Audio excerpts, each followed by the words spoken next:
ఇన్నేళ్ల గ్యాప్ తీసేసుకుని ఏకంగా ఇంత గ్యాప్ ఎక్కువ గ్యాప్ తీసుకుని నేషనల్ అవార్డు కొట్టిన తర్వాత మీ రెండో సినిమా అనౌన్స్మెంట్ వచ్చినా కానీ నేషనల్ అవార్డ్స్ అనౌన్స్మెంట్ అయిన తర్వాత ఇప్పుడు మీరు రెండో సినిమా స్టార్ట్ చేస్తున్నారు. ఎందుకు అంత గ్యాప్ తీసుకోవాల్సి వచ్చింది? ఎవరి కోసం? ఏంటి అసలు ఏం జరిగింది? అంటే ఏం జరగలేదండి, కథ రాసుకోవడం అంటే లేట్ అవుతూ ఉంటుందండి. మా గురువు గారు స్కూల్ నుంచి వచ్చాం కాబట్టి అండి కథ మీద ఎక్కువ కాన్సన్ట్రేషన్ ఉంటుందండి. ఆ రాసుకునే ప్రాసెస్లో చాలా బాగా రావడం వల్ల చరణ్ గారికి వెళ్ళి నేరేషన్ ఇచ్చారండి. చరణ్ గారు బాగా నచ్చింది, చేద్దాం అని చెప్పాను. కానీ శంకర్ గారు షూటింగ్ లో ఉన్నారు కదండి, దానివల్ల లేట్ అవుతుంది. అంటే క్వాలిటీ కావాలంటే వెయిట్ చేయాల్సిందండి. మనం తర్వాత నేను చేసిన ఇంటర్వ్యూలోనే మీరు ఎన్టీఆర్తో నెక్స్ట్ సినిమా చేస్తారని నేనే మీకు అప్పుడు చెప్పాను. మీరు జరిగింది. ఇప్పుడు ఆ కథని ఇప్పుడు చరణ్ బాబుతో చేస్తారనుకోవచ్చా? కాదండి, ఇది వేరే కథ. అంటే యాక్చువల్లీ ఏంటంటే అండి, ఎన్టీఆర్ గారికి కూడా చేద్దారనండి. కానీ ఎన్టీఆర్ గారి ఏంటంటే షుగర్ లేట్ అవడం, మళ్ళీ అందరూ కలిసే కదండి. మళ్ళీ ఇంకొకసారి దీని తర్వాత ఎన్టీఆర్ గారితో ఉండొచ్చండి. ఇప్పుడు రామ్ చరణ్ ఇప్పుడు మామూలు వ్యక్తి కాదు, global star hero Ram Charan.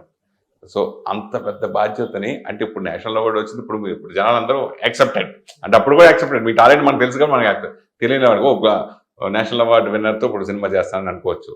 So Ram చరణ్తో అంటే ఒక చిన్న హీరోతో చేసి కొత్త హీరోతో మీరు ఇంట్రడ్యూస్ చేసి ఒక కొత్త దర్శక రెండో సినిమాకి గ్లోబల్ స్టార్ హీరోతో చేయటం, అది ఎంతవరకు మీరు చేయగలుగుతారు అనుకుంటున్నాను? అంటే నాకు ఆ భయం లేదండి. ఎందుకంటే నేను అసిస్టెంట్ డైరెక్టర్గా సుక్కు సార్ దగ్గర అల్లు అర్జున్ గారి సినిమాకి వర్క్ చేశాను, మహేష్ గారి సినిమాకి వర్క్ చేశాను, ఎన్టీఆర్ గారి సినిమాకి వర్క్ చేశాను, చరణ్ గారి సినిమాకి వర్క్ చేశాను. అంటే ఇప్పుడు కొత్త హీరో మన గురువు చిన్న హీరోలతో చేస్తే మన పెద్ద హీరోలతో చేసినప్పుడు భయం ఉంటుంది బహుశా. ఎందుకంటే నాకు అది లేదండి. ఎందుకంటే నేను కూడా సెట్ లో అంతే, మా గురువు గారు ఏమంటారంటే అసిస్టెంట్ డైరెక్టర్ నువ్వు డైరెక్టర్ లో ఫీల్ అవ్వడం అంటాడండి. నేను మా గురువు గారు సెట్ లో కూడా నేను డైరెక్టర్ లో ఫీల్ అయిన అంతే అండి. ఆ ఫీల్ అవ్వడం వల్ల ఏంటంటే కొత్త అసిస్టెంట్ డైరెక్టర్ నువ్వు సెట్ లో నువ్వు అసిస్టెంట్ డైరెక్టర్ డైరెక్టర్, నువ్వు సినిమా ఎలా తీసుకుంటావు అలా తీసుకో, నీ సినిమా లాగే చూస్తుంటది. నువ్వు డైరెక్టర్ అయితే ఏం చేస్తుంటావు అలా చూడమంటే నేను అందరు డైరెక్టర్లతో డైరెక్షన్ చేసిన ఫీల్ లో ఉంటాను అంతే. ఇప్పుడు కథ రాసుకున్నా చెప్తాను అంటే చెప్పాను, అది ఓకే అయింది. నాకు అలాంటిది ఏమి లేదండి. అంటే ప్రాపర్ గా ముందే ప్రిపేర్ అయితే ఏ ఎగ్జామ్ కన్నా టెన్షన్ పడాల్సిన అవసరం లేదండి. మనం ఏం చదవకుండా వెళ్తే టెన్షన్ అంతే. ఇది స్పోర్ట్స్ బ్యాక్ డ్రాప్ కదా అంటున్నారు సినిమా, కరెక్టేనా? లేదండి, రా అండ్ రస్టిక్ ఉంటది, చాలా అంతకు మించి ఉంటదండి cinema. Okay okay, sports back drop కాదు. చూడండి చాలా అన్ని తెలుస్తాయి. దీనికి పైగా ఏఆర్ రెహమాన్ సంగీతంలో డైరెక్ట్ చేయడం అనేది చాలా మందికి అసలు ఒక రేర్గా ఒక గిఫ్ట్. అది కూడా ఒక పక్క గ్లోబల్ స్టార్తో రామ్ చరణ్ చేయటం, దీనికి ఏఆర్ రెహమాన్ మ్యూజిక్ చేయటం, ఆయనతో మీకున్న మంది గురించి ఆయన మీ సినిమాలో చేయడం ఎట్లా ఫీల్? అంటే నిజంగా చెప్పాలంటే రెహమాన్ గారి సాంగ్స్ ఏంటో, అంటే దేవి గారు నాకు ఫస్ట్ సినిమాకి చాలా సూపర్ సాంగ్స్ ఇచ్చారండి. అలాగే రెహమాన్ గారు అంటే కూడా అందరికీ ఇష్టం అండి. అంటే ఆ సాంగ్స్ కానీ ఆ సిచ్యువేషన్స్ కానీ అన్నీ కూడా, అంటే నాకు ఇంత ఫాస్ట్గా రెహమాన్ గారితో వచ్చేసే అవకాశం వస్తుందని నేను కూడా గెచ్చానండి. అంటే నేను రాసుకునేప్పుడే రాసుకున్నాను అనమాట అండి. రెహమాన్ గారు ఉంటే బాగుంటుందేమో ఈ సినిమాకి అనుకుంటే అందరూ కూడా ప్రొడక్షన్ హౌస్, హీరో గారు అందరూ కూడా సపోర్ట్ చేసి రెహమాన్ గారిని అప్రోచ్ అయ్యండి. నాకు బాగా నచ్చింది స్టోరీ. ఈ మధ్యన చాలా కథలు విన్నాను, ఇంత మంచి కథ వినలేదు. ఈ సినిమా నేను డ్యామ్ షూట్ చేస్తున్నాను అన్నాడు అండి. ఆయన నువ్వు ఎప్పుడు కలితే అప్పుడు మనం వర్క్ చేద్దాం. ఇప్పుడు ఇద్దరు Ram Charan pan India hero, Rahman pan India music director, ఇంకెవరు ఇలా కాంబినేషన్స్ మిగతా ఎవరు? అన్ని త్వరలోనే అండి, 2-3 days లో కానండి. హీరోయిన్ ఎవరు అనుకుంటున్నారు? హీరోయిన్ కూడా ఇంకా చూస్తున్నారండి. అంటే మెయిన్ హైలైట్ విషయాలు ఏంటి ఆ సినిమా సంబంధించి? అవన్నీ ఇంకా త్వరలో ప్రొడక్షన్ చెప్తుంది. ఎప్పుడు స్టార్ట్ చేస్తారు ఈ సినిమా? డిసెంబర్ జనవరి అలా ఉంటుంది. Next year. అవును సార్. మళ్ళీ ఇది కూడా నేషనల్ అవార్డ్ సినిమా. మీరు అన్నారు కదా, మనసు మనం కోరుకోవాలండి, వచ్చేస్తుంది అంతే కోరుకుంటే. అంటే ఏ type of audience point of కదా, ఏ జోనర్ కథ ఎంచుకుంటారు? ఇది ఏ జోనర్ అని చెప్పలేమండి అందరికి. నేను ఏ కథ రాసినా నేను ఒక జోనర్ అని నేను టార్గెట్ ఆడియన్స్ ఫిక్స్ అవునండి ఎప్పుడు. ఈ టార్గెట్ ఈ యూత్కి చెప్పాలా, ఫ్యామిలీకి చెప్పాలా, లేకపోతే మాస్కి చెప్పాలా, అలా నాకు ఉండదండి. టార్గెట్ ఆడియన్స్ ఉంటారు, టోటల్ ఆడియన్స్ ఉంటారు అన్నదండి. ఏ కథ చేసినా టోటల్ ఆడియన్స్ చెప్పాలా, అప్పుడే మనకు రీచ్ ఎక్కువ ఉంటుంది అని నేను నమ్ముతానండి. మైత్రి మూవీస్, ఇంకా కిలార్ సతీష్ గారు, వృద్ధి సినిమాస్, సుకుమార్ రైటింగ్స్, మొత్తం ముగ్గురు. సో ఎట్లా వాళ్ళందరూ ఫ్రెండ్సే కదండి, ఫ్రెండ్స్. దాంట్లో నేను వాళ్ళకి తెలిసినవాడిని, అది నేను అంత క్లోజ్ కాబట్టి అన్ని క్లియర్. పక్కనే మీ గురువు గారికి సినిమాకి అవార్డు వచ్చింది, ఆయన హీరో ఫస్ట్ టైం కాబట్టి ఇంత Allu Arjun first time, plus ఒక పక్కన మీరు శిష్యుడు, మీరు కూడా ఫస్ట్ సినిమాతో ఆయన సుకుమార్ గారు ఏమన్నారు? మా గురువు గారు ఎవరు అంటే నేను అంతా నైట్ అంతా 2:30 వరకు 3 వరకు కలిసి ఉన్నాం అండి అల్లు అర్జున్ గారి ఇంట్లో. కలిసి ఉంటే నేను మామూలు సైలెంట్ గా ఉంటున్నా మాట మాట్లాడుతుంటే ఎవరు నువ్వు ఏం సాధించావు నీకు తెలుస్తుందా అన్నారండి. అవునా సార్ అంటే ఒక మీరు మామూలుగా అలా ఉంటా కదా ఎప్పుడన్నా.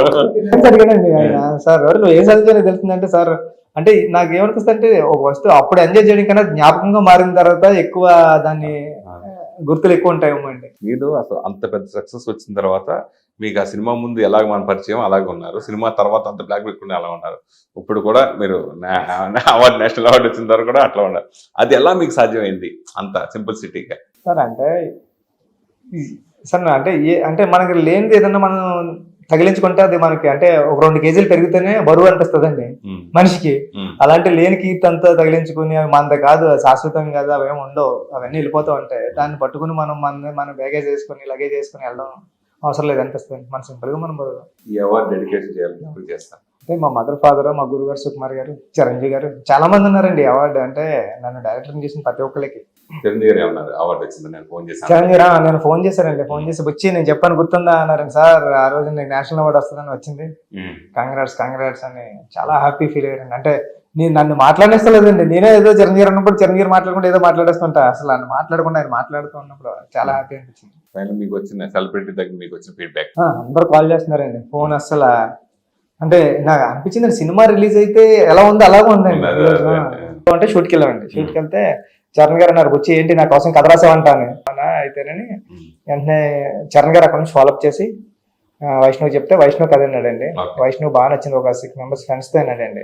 వాళ్ళందరికీ దాంట్లో అంటే ఇక్కడ ఒక అబ్బాయి, ఇక్కడ ఒక అబ్బాయి, ఇక్కడ ఒక అబ్బాయి, ఇక్కడ ఇలా అందరూ ఉన్నారండి. అంటే నేరేషన్ అంటే ఎవరికి వాళ్ళ కూడా తెలిసింది కదా, అంటే అప్పుడు టెన్షన్ లో నేరేషన్ ఎవరికి చెప్పాలనేది ఎవరి పాయింట్ ఆఫ్ చెప్పాలి, ఎవరికి చెప్పాలి, ఎవరిని కార్నర్ చేసుకుంటూ చెప్పాలి, అది అర్థం కాలేదు చెప్పుకుంటూ వెళ్ళాను. దాంట్లో ఇప్పుడు బెన్నీ గారని ఇప్పుడు మన ఇది కలర్ ఫోటో కోవిడ్ చూసారు, ఇప్పుడు బెదుర్లంక తీసారు, బెన్నీ గారి వాళ్ళందరికీ బాగా నచ్చిందండి. బాగా నచ్చి సినిమా చేయంటే వైష్ణవ్కి అందరికి బాగా నచ్చిందండి. వచ్చిన తర్వాత 1 week లో చిరంజీవి గారు నేను ఇంటికి వస్తానండి, సార్ చాలా బాగుంది, చిరంజీవి పెద్దమ్మకి నేరేషన్ ఇస్తారా అన్నారు. పెద్దమ్మ అంటే మన చిరంజీవి గారి వరకు నేరేషన్ వెళ్తుందని ఏం తెలియదు, ఇస్తానే నేను షాక్ అయ్యాను. అక్కడ నుంచి ఇంకా ఎంసెట్ ప్రిపేర్ అయినట్టు, ఐసెట్ ప్రిపేర్ అయ్యి చిరంజీవి గారు చెప్పాను. ఫస్ట్ వైష్ణవ్ చెప్పగానే ఫస్ట్ వైష్ణవ్ రియాక్షన్ ఏంటి ఈ సినిమా? వైష్ణవ్ భయపడ్డాడండి. సార్ బాగుంది, చాలా కథల్లోనే అంటే కొత్తగా ఉంది, కానీ ఫస్ట్ ఫిల్మే కదండి, అంటే సెకండ్ ఫిల్మ్ థర్డ్ ఫిల్మ్ చేస్తారంటే కొద్దిగా రిస్క్ అన్న పర్లేదు, కానీ ఫస్ట్ ఫిల్మే కెరీర్ రిస్క్ కదండి. వైష్ణవ్కి రిస్కే, నాకు రిస్కే. చాలా బాగా నచ్చిందండి. తర్వాత వైష్ణవ్లోనే కొద్దిగా భయాన్ని చిరంజీవి గారు తీశారు. ఓకే ఫస్ట్ నీకు రంగస్థలం టైంలో చరణ్ గారితో కొంచెం రేపో పెరిగింది, సో అతనికి నేరేషన్ ఇచ్చేప్పుడు కానీ ఈ కథ గురించి చెప్పిన కానీ అప్పుడు రియాక్షన్ చరణ్ బాబు ఏమన్నారు? చరణ్ గారికి ఒక నమ్మకం ఉందండి. అంటే సుక్కు సార్ దగ్గర పనిచేయడం వల్ల ఏమవుతుంది అంటే హీరోలకు దగ్గరగా ఉంటామండి. అంటే ఆయన అరే మీరు హీరోలతో మాట్లాడకూడదు అలాంటి ఏం పట్టిందండి, ఆయనే పరిచయం చేస్తారని మనం ఒక డైలాగ్ రాసామనుకోండి, ఆ హీరో చెప్తాడండి ఈ డైలాగ్ ఎవరు రాశారు తెలుసా డార్లింగ్, ఈ రాశాడు సెట్లో. దానివల్ల ఇంకా ఈజీ అయిపోయి క్లోజ్ అయిపోయి చరణ్ సార్ చెప్పాను ఇలాంటి ఇష్టమైన కమ్యూనిటీ బ్యాక్డ్రాప్ లో ఒక హీరో ఉంటాడు, ఇలా ఉంటుంది చెయ్యి బాగుంటది చెయ్యి అన్నారు. కానీ అప్పుడు వాళ్ళ ఫ్యామిలీలో అబ్బాయికే చేస్తానని చరణ్ గారు కూడా తెలియదు. తర్వాత ఇన్ని దాటి మొత్తం మీద బాస్ చిరంజీవి గారి కథ వెళ్ళారు. ఫస్ట్ నేరేషన్ ఇచ్చినప్పుడు విన్న వెంటనే ఆయన ఏమన్నారు? చిరంజీవి గారికి నేరేషన్ ఏమంటే చిరంజీవి గారు పైన కూర్చున్నారండి, సార్ నేను కింద కూర్చొని కథ చెప్తా అన్నాడు.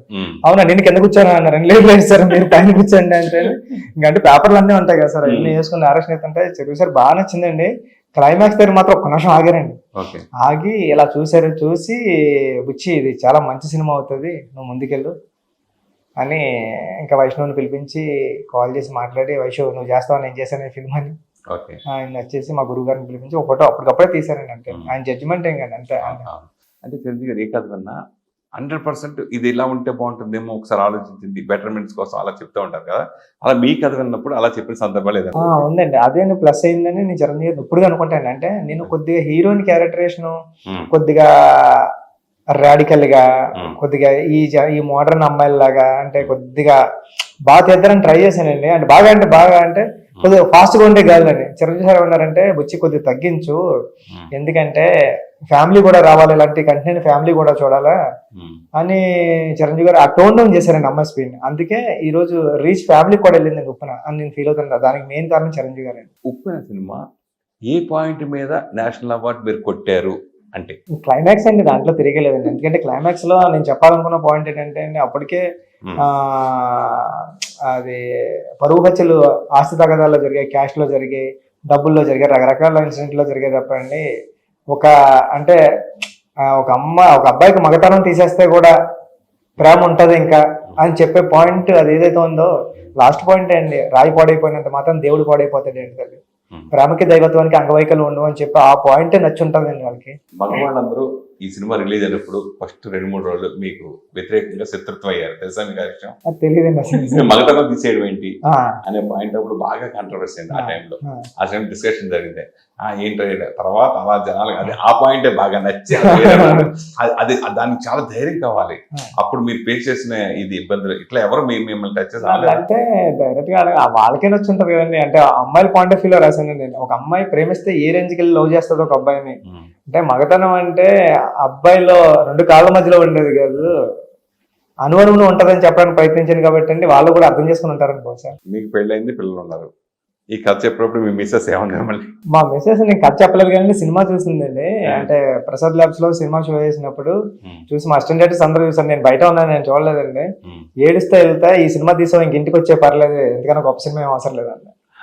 ఏడుస్తే వెళ్ళిందండి. అంటే అసలు సినిమా కథ ఎలా ఉంటుందని తెలియదు, హీరో క్యారెక్టర్ అని తెలియదు, ఏమీ తెలియదండి. చూస్తా ఏడుస్తా ఇంటికి వెళ్తా చెప్పాను మాట అండి. ఇంతకన్నా మంచి సినిమా తీస్తామని నేను అనుకోను. ఇది చాలా మంచి సినిమా, ఇంక ఎక్కువ సినిమా తీసి ఇంటికి వచ్చేసినా పర్లేదు. హిట్ టీవీ యాప్, ఇందులో short news, live news, entertainment shows, movies, digital magazines తో పాటు మీ జిల్లా వార్తలను కూడా ఫ్రీగా చూడొచ్చు. ఇంకెందుకు ఆలస్యం, వెంటనే హిట్ టీవీ యాప్ ని డౌన్లోడ్ చేసుకుని ఫ్రీగా ఎంటర్టైన్మెంట్ పొందండి. Hit TV app. Hit TV app. Please download Hit TV app. Hit TV app ని ఫ్రీగా డౌన్లోడ్ చేసుకొని ఎంజాయ్ చేయండి. మీకు నచ్చిన ఎంటర్టైన్మెంట్ కోసం హిట్ టీవీ యాప్ ని ఫ్రీగా డౌన్లోడ్ చేసుకుని ఎంజాయ్ చేయండి. హిట్ టీవీ యాప్ ని డౌన్లోడ్ చేసుకుని ఆస్వాదించండి, ఆశీర్వదించండి. ఇంతమంది సెలబ్రిటీలు హిట్ టీవీ యాప్ ని డౌన్లోడ్ చేసుకోండి అని చెప్తున్నారంటే ఎంత మంచి యాప్ ఆలోచించండి. అమెరికా అమెరికా అమెరికా అమెరికాలో చదవాలనుకునే వాళ్ళకి విశ్వసనీయమైన పేరు మన శౌర్య కన్సల్టెన్సీ. UK లో 1 year masters. UK లో 1 year masters. 2 years work permit up to 5 years visa. Contact Saurya Consultancy. Contact 89851 89851.